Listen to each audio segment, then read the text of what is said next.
Hello बच्चों, आज जो है इंग्लिश ग्रामर की जो है ट्रिक 004 पर आ गए हैं। आज हम इस ट्रिक 004 को समझते हैं कि ये क्या है। तो इस ट्रिक का जो पॉइंट है बेटा वो है आज चॉइस। ये ऐसे ट्रिक से रिप्रेजेंट कर रखी है मैंने। हर एक ट्रिक के साथ मैं आपको एक वर्ड दूंगा इंग्लिश ग्रामर में, और उस वर्ड को इंग्लिश ग्रामर में कैसे एसोसिएट करते हैं, कैसे डिफ्रेंशिएट करते हैं, ये मैं आपको with the help of example समझाने की कोशिश करूंगा। तो चलिए शुरुआत करते हैं कि इंग्लिश ग्रामर में चॉइस का क्या रोल होता है, चॉइस को हम कैसे रिप्रेजेंट करते हैं। ठीक है, चलिए शुरुआत करते हैं। चॉइस तो आप समझते ही हैं। चॉइस का मतलब क्या होता है कि आपके पास दो या दो से ज्यादा ऑल्टरनेटिव हैं और उनमें से आपको किसी एक ऑल्टरनेटिव को चूज करना है, यानी कि आपको चॉइस करनी है। तो चॉइस तो आपके लिए कोई नया वर्ड है नहीं। तो इंग्लिश ग्रामर में फिर हम एक एग्जाम्पल लिखते हैं कि चॉइस क्या है, कैसे है। तो जैसे मुझे कुछ याद आ रहा है, जैसे लिखते हैं ही is the stronger of the two friends। ऐसे मैंने एक एग्जाम्पल लिखा है, he is the stronger of the two friends। ये मैंने एक सेंटेंस लिखा है। तो पहले इसके पार्ट ऑफ स्पीच देखते हैं। ये क्या हो जाएगा बेटा, प्रोनाउन। तो प्रोनाउन भी कौन सा है, पर्सनल प्रोनाउन। ठीक है, इसी तरह से ये क्या हो जाएगी, हेल्पिंग वर्ब हो जाएगी। तो हेल्पिंग वर्ब को हम क्या कह सकते हैं, ऑक्सिलियरी वर्ब कह सकते हैं, सब्सिडियरी वर्ब कह सकते हैं। ये क्या हो गया आपका, द आर्टिकल हो गया। जो स्ट्रोंगर है ये क्या हो गया आपका, डिग्री है ना। डिग्री तीन होती है, पॉजिटिव डिग्री, कंपैरेटिव डिग्री और सुपरलेटिव डिग्री।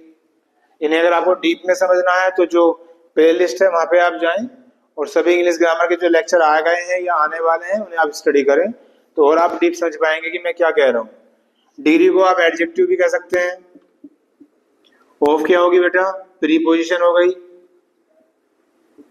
ये तो मैं थोड़ा सा बता रहा हूँ आपको पार्ट ऑफ स्पीच, बाकी मुझे तो चॉइस को समझाना है, वो मैं भी समझा रहा हूँ। दा क्या हो गया आपका, आर्टिकल हो गया। फ्रेंड्स क्या हो गया है, नाउन। ये जो टू है इसे भी आप एडजेक्टिव कह सकते हैं इस सेंटेंस में, क्योंकि नाउन से पहले क्या आता है, एडजेक्टिव आता है।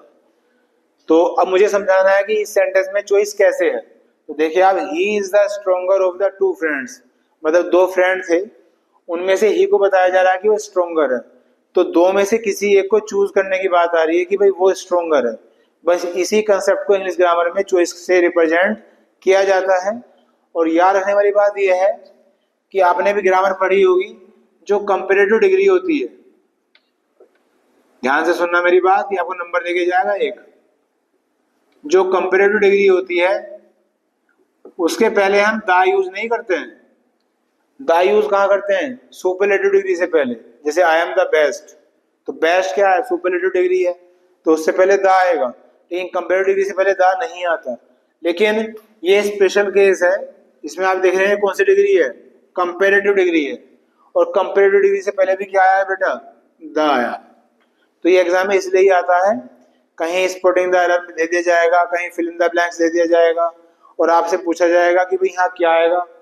तो स्टूडेंट यही समझता है कि जो कंपैरेटिव डिग्री से पहले तो द आता नहीं है, जबकि आंसर यही है कि यहाँ पे क्या आना है, द आना है। तो आना इसलिए है क्योंकि सेंटेंस ये जो है नॉर्मल सेंटेंस नहीं है, इसमें क्या है, चॉइस है। और जब जब चॉइस होगी वहां कंपैरेटिव डिग्री से पहले द ही आएगा। ठीक है, एक और एग्जाम्पल समझते हैं।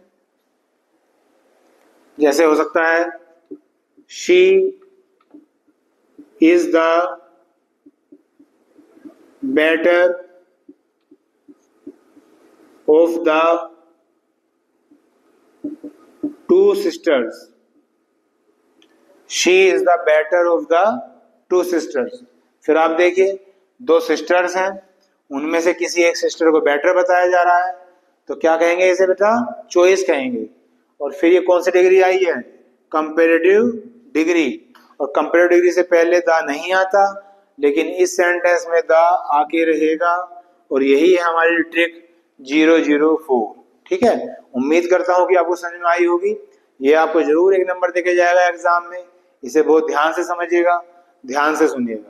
चलिए नेक्स्ट ट्रिक के लिए वेट करते हैं, जल्दी आपसे मिलेंगे, तब तक के लिए बाय।